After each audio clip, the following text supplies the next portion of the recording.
by the Peterson Institute says U.S. tariffs have failed to significantly reduce America's dependence on Chinese goods and services. Remember, this was a key objective of the Trump administration. All of this adds to a more complicated picture for the economy as it stands right now. Here with us is Mary Lovely. She is Senior Fellow at the Peterson Institute for International Economics. I'm glad you are with us. I do want to turn to this issue of the tariffs first and foremost, because it might shock people that the tariffs now, we are more than a year in terms of they were introduced. We understand that then they were knocked down, some of them at least, by the Supreme Court. But what did your study find exactly? Yeah, it's a very complicated landscape with tariffs going on, coming off, exemptions going on, new products being added. What we look at is the extent to which we're actually decoupling from China. A recent study put out by the Brookings Institution argued that the tariffs had failed on most of the objectives. The trade deficit is not coming down. Foreigners are not paying for the import taxes. American importers are, but they scored it as, raising revenue, which it does. We know it's coming from us, but most importantly, decoupling from China. And they did that on the fact that sort of the headline numbers, what we all read in the paper, is that China's share of our import bundle has gone down, and it's gone down by quite a lot in a fairly short time. It's fallen by about 7 percentage points in 6 years. Now, if you think about that, that's a huge bundle of goods. Like, Americans have not stopped importing. Where is that stuff coming from, and who's able to replace China so quickly? If it looks like magical thinking, I think it is. What we find is that China has set up factories, as have other multinational companies in third countries, particularly Vietnam and Mexico, and they're buying inputs from China that are then assembled in those countries and exported to the US to avoid the tariff. So we're getting almost as much content from China, what's made in China. It's just coming through these indirect routes. So on average, we find that over the same period where the headline numbers show 7, in some cases 9 percentage points decline, we find a 2 percentage point decline in the amount of Chinese content that's coming into the US economy. So, Mary, if we try and boil this down to what the Trump administration wants and what policy could be going forward, when we look at, let's say, the trade deal between Canada, Mexico, and the United States, such as it is, what they're trying to negotiate now is the so-called content rules, because we know that the United States knows full well that China is moving to these third countries. Mexico happens to be one of them, and the U.S. is trying to enforce those content rules. So do you see any strategy here? Because right now, the United States does not seem to be coming to the table on a trade deal with Canada and Mexico either. So what is it that they actually want? Is it just the income from the tariffs at this point?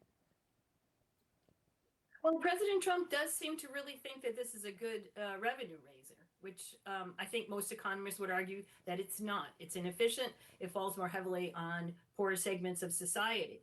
But he has dug down. He wants to bring production here. The problem is, of course, is that, as you mentioned earlier, the U.S. economy has been stable, even growing.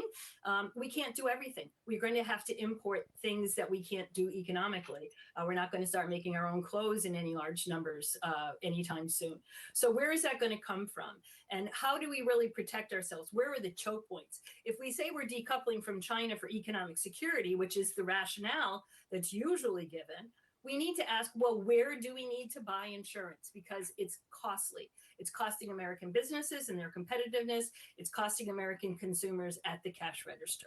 So where do we need? I think most Americans would say, hey, we don't want to be vulnerable to China or any other country having control of our production or our consumption, because they control the inputs that go into that. So let's focus on those things.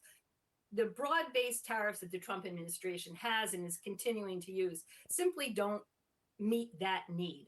So we need to target.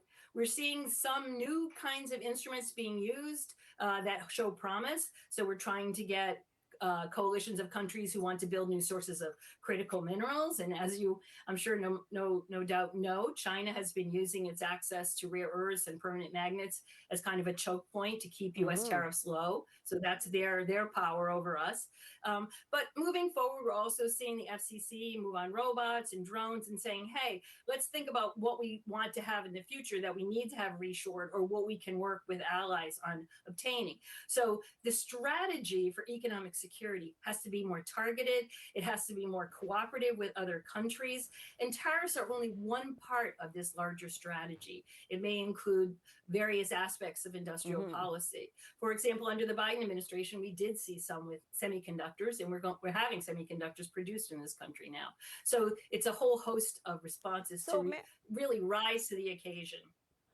Mary, some of these things have not been good for American businesses themselves, although they have risen to the challenge, as a lot of the results show. They are not speaking up to the White House. Why not? Well, that's a great question, and I don't think I can fully answer it. But I think that this has been a very polarizing administration. I think we all know that. And, no one wants to be on the wrong side of bullying. So I think that there's some caution. I think President Trump has also done things that have been positive for businesses' bottom line. They like that, and they want to be cooperative. I think that bringing companies in, listening to their constraints, most countries, of course, want to have secure supply chains to their American customers. But trying to drive China out very quickly, as we may be seeing now, as you mentioned, in the USMCA renegotiation, doing that too quickly leaves businesses without any source. And alternative countries who want to provide this for the United States, they don't have the time to react. So just broad-based tariffs without a plan is just not working. And that's what we document. All really interesting, though, and as many people have pointed out, Mary, it doesn't matter if a Democratic administration comes in. They may just keep these tariffs on because they raise so much money. Mary Lovely, we'll have to leave it there. Thanks so much. Appreciate it. Thank you.